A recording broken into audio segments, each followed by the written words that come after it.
धर्म स्नेह भावात्मा हो। अपने जीवन में आज तीर्थंकर आदिनाथ भगवान का हम सब जन्म महोत्सव के रूप में मनाने का प्रयास कर रहे हैं। आप विचार करना कि जब हमारे घर में हमारे बच्चों का जन्म दिवस होता है तो घर के लोग ही मनाते हैं। बच्चों में बड़े का जन्म दिवस होता है तो परिवार के लोग पूरे के पूरे लोग मनाने का प्रयास करते हैं। परिवार के साथ अगर उस नगर के अध्यक्ष का, समाज के अध्यक्ष का या समाज के प्रतिष्ठित व्यक्ति का होता है तो समाज के लोग उस जन्मोत्सव को मनाने का प्रयास करते हैं। उस नगर के एमएलए विधायक का अगर जन्म दिवस होता है तो उस नगर की उस पार्टी के लोग मनाने का प्रयास करते हैं। देश के प्रधानमंत्री, राष्ट्रपति का होता है तो देश के प्रधानमंत्री और राष्ट्रपति और उनके पार्टी के लोग ही मनाते हैं। लेकिन आज हमारे तीर्थंकर आदिनाथ का जन्म महोत्सव है जो तीनों लोग अगर मनाता हो तो कोई आश्चर्य की बात नहीं।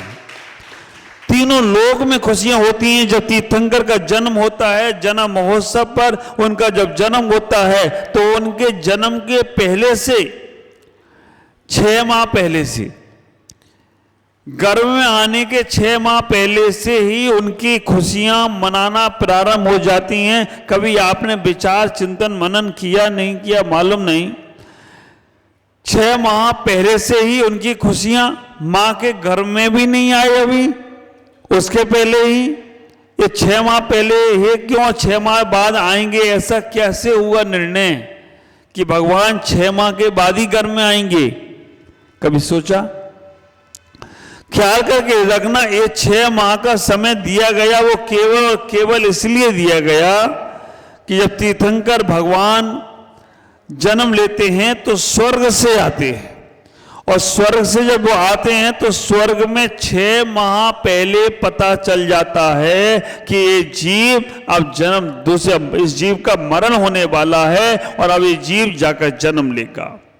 कैसे मालूम पड़ता है?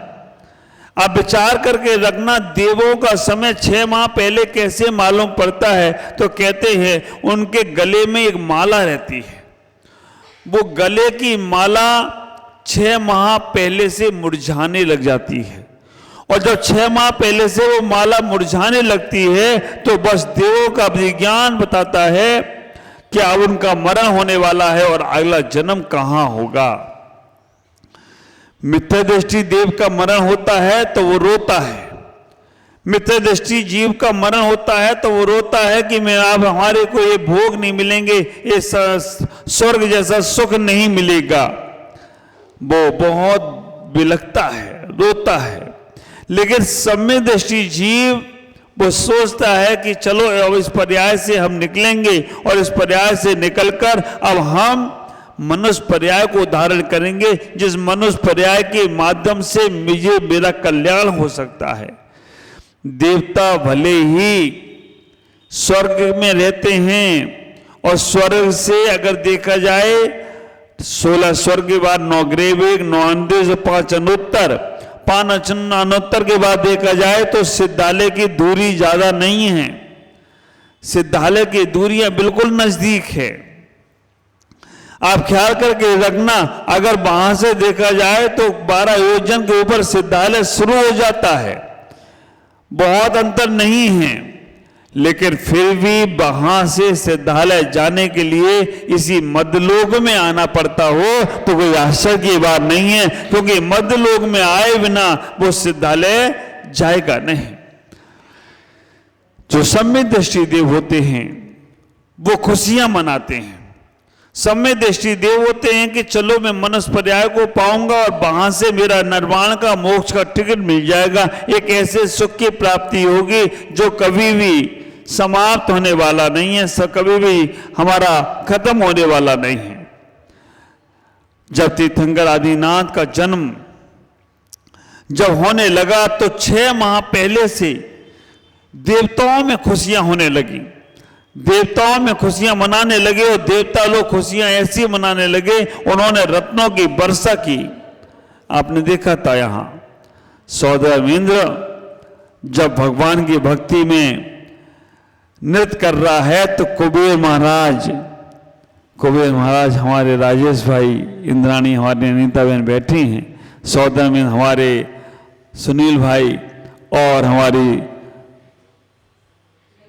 क्या शर्मिला बैठे हैं। आप विचार करना, मनीष भाई कौन बने थे? यज्ञ नायक बने थे। ये सारे के सारे यज्ञ नायक को धरती के होते हैं, बाकी ये तो स्वर्गों में तैयारियां शुरू हो गई, स्वर्गों में तैयारी हो गई और रत्नों की 6 माह पहले से वर्षा होने लगी।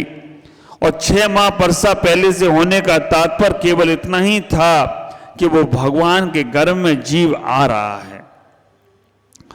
और जब वो गर्भ में आए, रत्नों की वर्षा हुई, उस वक्त भी उसको लॉजिक अगर देखा जाए, 6 माह पहले से रत्नों की वर्षा होने का लॉजिक देखा जाए, तो मेरे गुरुदेव आचार्य भगवान कहते हैं कि वो रत्नों की वर्षा, ऐसा ग्रंथों में भी आया है, वो रत्न इसलिए बरसते हैं कि वो रत्न भगवान के महल में ही बरसते हैं। आप विचार करना, नाभिराय और मां मरु देवी, इनके महल का नाम क्या था मालूम है? सर्वार्थ। सर्वार्थ इनके महल का नाम था। जो रत्नों की वर्षा होती थी, उनके महल में रत्नों की वर्षा होने लगी। और महल में जब रत्नों की वर्षा होने लगी, तो आप विचार करके रखना, रोज 3.5 करोड़ रत्न सुबह बरसते थे, 3.5 करोड़ दोपहर में बरसते थे, 3.5 करोड़ शाम को बरसते थे, और 3.5 करोड़ मर्द रात्रि में बरसते थे। जिन वक्त भगवान की दिव्य देशना करती थी, उसी वक्त यहां रत्न बरसते थे। लेकिन वो रत्नों का उपयोग कभी भी माता पिता अपने लिए नहीं करते, उनके पास कोई चीज की कमी नहीं है। वो रत्नों का उपयोग पूरे नगर में बांट दिए जाते थे। पूरे नगरों में वो रत्नों को बांट दिए जाते थे कि जब भी तीर्थंकर का जन्म हो, तब ये रत्न तुम्हारे काम में आना चाहिए और उससे उनके जन्म की खुशियां मनाना चाहिए। बगई गांव में पहली बार आदिनाथ जयंती का कार्यक्रम शुरू हुआ और कई लोग तो मुझसे बोल रहे थे, महाराज आपने शुरुआत कर दी, अब ये आदिनाथ जयंती भी हम मनाते रहेंगे, क्योंकि महावीर तो पूरी दुनिया मनाता है। मेरे ख्याल से पूर्वोत्तर में पहला जुलूस होगा। पूरे पूर्वोत्तर में संत होते हैं और संत के साथ श्रावक का तालमेल बैठ जाता है, तो हर धर्म का कार्य ऊंचाइयों के साथ हो जाए तो कोई आश्चर्य की बात नहीं है। ऐसा ही हो गया। 6 माह पहले से रत्नों की वर्षा हुई। तीर्थंकर ने के आने से पहले सूचना मिल गई। वो रत्न सब जगह बांटे गए, हर घर में बांटे गए, इसलिए कि हर लोग जब उनका जन्म हो तो खुशियां मनाई जाएं। और वास्तव में उनके जन्म के समय पर कहते हैं प्रकृति ने भी खुशी मनाई, पशुओं ने भी खुशी मनाई, देवताओं ने भी खुशी मनाई और मनुष्यों ने भी खुशी मनाई।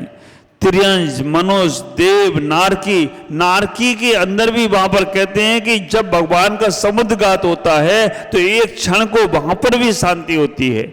जब भगवान का जन्म होता है तो एक क्षण के लिए वहां पर भी वातावरण बदल जाता है। 6 ऋतुआं, अभी तो हमारे बसंत ऋतु, हेमंत ऋतु, आप ख्याल करके रखना, ग्रीष्म ऋतु, ये ऋतुएं चलती हैं। 6 ऋतु एक साथ आ गई।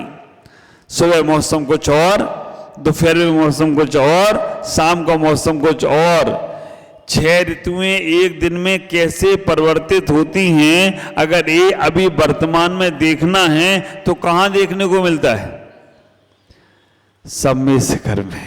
सम्मेद शिखर में आप जाओ तो सुबह ऋतु कुछ और होगी, दोपहर में कुछ और होगी, शाम को कुछ और होगा। पता नहीं कब पानी बरस जाए और कब मौसम गर्म हो जाए और कब वहां पर हवा चलने लगे और कब वहां पर तूफान आ जाए। 6 ऋतुएं देखने को एक साथ मिल जाती हैं सम्मेद शिखर में। मैं तो वहां रहा हूं, पहाड़ पे भी कई बार रुका हूं। ख्याल करना, आदिनाथ भगवान के जन्म महोत्सव पर सभी ऋतुओं ने, वनस्पति ने खुशियां मनाई। सारे ऋतु के फल एक साथ आ गए। तिरंजों ने खुशियां मनाई। जन्मजात शत्रु, सांप और नेवला, गाय और शेर आदि आदि जितने भी थे सब एक साथ खेलने, कीड़ा मनाने लग गए। ख्याल करो, तीसरे नंबर पर देवताओं ने स्वर्ग से आकर खुशियां मनाई और मनुष्यों ने दीप उत्सव आदि आदि करके खुशियां मनाने का प्रयास किया। आदिनाथ का जन्म महोत्सव पर जब पांडुक शिला पर ले जाया गया, उनको प्रथम तीर्थंकर थे। वैसे तीर्थंकरों का जन्म चौथे काल में होता है, लेकिन आदिनाथ तीर्थंकर का जन्म हुंडा अवसर्पणी काल के दोष के कारण से तीसरे ही काल में हो गया। तीसरे काल में ही जन्म लिया और तीसरे काल में ही वो मोक्ष को चले गए। चौथा काल जब आया तब उसके पहले ही ये हुंडा अवसर्पणी काल का दोष था। आप विचार करना, तीर्थंकर आदिनाथ भगवान जब उन्हें पांडुक शिला पर ले जाया गया, एक ऐरावत हाथी, 1,00,000 योजन का ऐरावत हाथी, आप ख्याल करो, 1,00,000 योजन का ऐरावत हाथी पर भगवान को, जिनकी 32 सूंडें, 64 दांत, एक एक सूंड पर एक एक सरोवर, सरोवर में 32 कमल, एक एक कमलनी पर नृत्यकाएं नृत्य करती हुई। ऐसा हाथी देखा आपने कभी? कल्पना में भी करते हैं, यहाँ पोस्टरों में होता है, यहाँ पर तो एक ही सूंड का हाथी है, लेकिन जन्म महोत्सव का कल्याण का चित्र लगा है। ऐरावत हाथी, सफेद हाथी भी होते हैं, और वो हाथी तिरंज गति का नहीं होता है, वो देव गति का होता है। ख्याल करके रखना, जब भगवान का जन्म महोत्सव मनाया गया तो चारों तरफ खुशियां हुई। आज आदिनाथ का जन्म महोत्सव के दिन हम भी कुछ अपने मन में विचार करें। भगवान का जन्मोत्सव मनाया गया, देवता लोग उन्हें कहीं और घुमाने नहीं ले गए, सीधे पांडुक शिला पर ले गए अभिषेक कराने के लिए। और हमें घर में बच्चों का जन्म महोत्सव होता है, हमारा खुद का जन्म महोत्सव होता है, हम क्या प्लानिंग करते हैं? जन्म महोत्सव अगर हमारा हो जाए, हमारे बच्चों का हो जाए या किसी और का हो जाए, तो सबसे पहले मन में तो आता है पहले केक लाओ। केक के बाद मन में आता है कि किसी होटल में या किसी गार्डन में घूमने चलना है, या किसी और जगह घूमने वाली जगह पे लेके चलो। नए नए सामान लाने का विचार आता है, नई नई गिफ्ट देने का विचार आता है। आप ख्याल करना, हम अगर इस प्रकार से अपने बच्चों के जन्म महोत्सव मनाते हैं, हम इस प्रकार से अगर अपने बच्चों के जन्म महोत्सव मनाने का प्रयास करते हैं, भौतिक सामग्रियों के माध्यम से, केक आदि कटाने के माध्यम से, आदि आदि तरीके से, तो वो बच्चों का जन्म दिवस, जन्म मरण का बंधन कभी काटने वाला नहीं होगा। अगर जन्म की हम खुशियां मनाने का प्रयास करते हैं और बाह्य भौतिकता की तरीके से, तो हमारा जन्म मरण का बंधन कभी दूर होने वाला नहीं है। हाँ, अगर उन बच्चों के या अपने खुद के जन्म महोत्सव पर या शादी की सालगिरह पर हम तीर्थंकर के जन्म की खुशियां मनाते हैं, तीर्थंकर का जन्म अभिषेक उन बच्चों से कराते हैं, तीर्थंकर भगवान का अभिषेक करवाते हैं, उनकी पूजाएं करवाते हैं, उनके लिए आरती और अर्घ समर्पित करते हैं, तो हमारे बच्चों का जन्म दिवस मनाना सार्थक हो जाए तो कोई आश्चर्य नहीं हो। ख्याल करना, आज संकल्प मन में बनाने का प्रयास करना, हम अपने बच्चों के जन्म दिवस पर या अपने जन्म दिवस पर भगवान का अभिषेक की प्रेरणा देंगे, हम अभिषेक करेंगे। अभी आप लोग करते क्या हैं, जितने साल का बच्चे का जन्म दिवस होता है उतनी कैंडल, मोमबत्ती जलाता है, जलाकर उसको बच्चे से कहते फूको। वो फूंकता भी है और थूकता भी है। फूकेगा, अब छोटा बच्चा है, थूक भी देगा, और वो थूका हुआ जो केक होता है ना, वो काटता है और काट कर तुम्हें खिलाता है। वो छूटा केक तुम खा, और थोड़ा तुम खाते हो, थोड़ा तुम उसे भी खिला देते हो। आप विचार करके रखना, ये संस्कृति हमारी नहीं रही। पता नहीं कहां से काटने की, फूकने की और थूकने की संस्कृति आ गई। हम उस दिन इतना ही करें, आध्यात्मिक तरीके से जितने वर्ष का मेरा बालक हो रहा है, बालिका हो रही हैं, हम हो रहे हैं, आध्यात्मिक तरीके से उतने दीपकों से भगवान की आरती करा लो, तुम्हारा वो जन्म दिवस मनाना सार्थक होगा। पहला। और व्यवहारिक तरीके से अगर थोड़ा सा उस दिन करुणा का, दया का भाव आपके अंदर आ जाए तो आप अपने बच्चे का उतना वजन का तुला दान कर दो। तुला दान का मतलब है अनाज या उतनी घास गौशाला में खिला के आओ, गाय को खिलाओ। आदमी को बहुत केक खिलाई लेकिन उससे कुछ नहीं हुआ, लेकिन अगर उतने वजन का तो गाय में को जाकर चारा डालकर आते हो या किसी गरीब अनाथालय में जाकर अपने बच्चे का जन्म दिवस मनाते हो तो विचार करके रखना, तुम्हारा पुण्य भी बढ़ता चला जाए तो कोई आश्चर्य नहीं होगा। और तुम्हारा जन्म दिवस भी ऐसे लोगों के साथ जो जिनसे तुम्हारा परिचय नहीं। परिचय वाले लोग तो आएंगे ही आएंगे, लेकिन जिनसे परिचय नहीं है उनके साथ मनाने का भी आनंद लिया जाए। ऐसा मन बनाओ, ऐसी भावनाएं बनाओ। आज आदिनाथ का जन्म महोत्सव हम बड़ी खुशी के साथ यहां मनाने का प्रयास कर रहे हैं। और जन्म में 3 ही अक्षर हैं। उनका जन्म महोत्सव क्यों मना रहे हैं अगर हम इसको देखें तो जन्म में 3 अक्षर है, जा, ना और मां। जा कहता है जन्म हमारा नहीं है और मां कहता है मरण भी हमारा नहीं है, क्योंकि ना बीच का कहता है ना जन्म हमारा है और ना मरण हमारा है। जन्म और मरण तो केवल शरीर का है, मेरी तो आत्मा शाश्वत है और वो शाश्वत ही रहने वाली है। आदिनाथ का जन्म इस चैत के महीने में हुआ। 4 लाइनें मेरे साथ जरूर आप बोलिएगा, हाथ जोड़ेंगे, बोलेंगे। नगर अयोध्या जन्म लिया, कैलाशपुरी से मुक्ति गमन, नाभिराय के पुत्र कहाए, मां मरुदेवी के सुनंदन, बैल विषव का चिन्ह है प्यारा, वर्ण सुवर्ण सा है कुंदन। ऐसे प्रथम श्री आदिनाथ को हम सबका सत सत बंदन, हम सबका सत सत बंदन, हम सबका सत सत बंदन। आज आदिनाथ के जन्म महोत्सव पर हमारे कुबेर महाराज भी आ गए।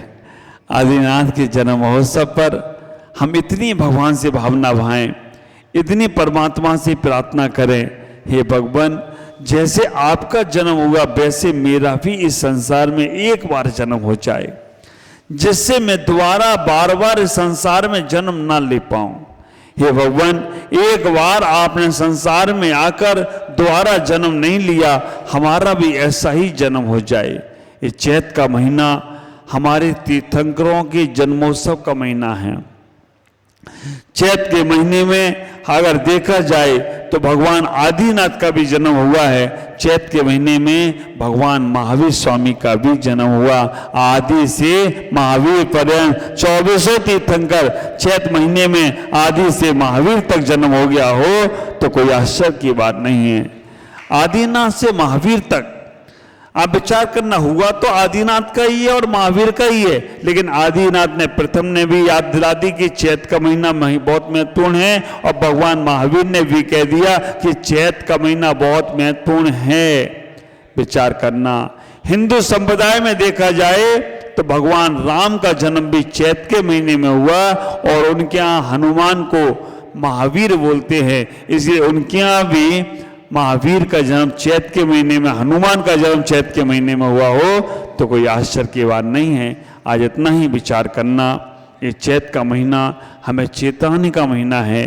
भगवान का जैसे जन्म हुआ वैसे हम भी अपने जीवन के जन्म को सार्थक करें और जन्म मरण के बंधन से बचने के लिए अपने प्रयासों को करते रहें। जैसे जैसे तुम्हारे प्रयास जन्म मरण के बंधन को करने का खत्म करने का प्रयास होगा, वैसा वैसा तुम्हारा जन्म सार्थक होगा। आज यहाँ से उठो तो संकल्प करके उठना कि हम अपने बच्चों के जन्मदिवस पर मंदिर में लाकर पूजा पाठ विधान आदि कराएंगे या अभिषेक कराएंगे, नहीं तो उतना मंदिर में सामग्री का हमें दान करेंगे या गरीबों में दान करेंगे, तब तुम्हारा जन्मदिवस सार्थक होगा। और आज हम अपने जीवन में इतना ही विचार करना, आज के दिन एक माला ओम ह्रीम आदिनाथ जिनेन्द्राय नमः की जरूर फिरेंगे। ओम नमः जय गुरु।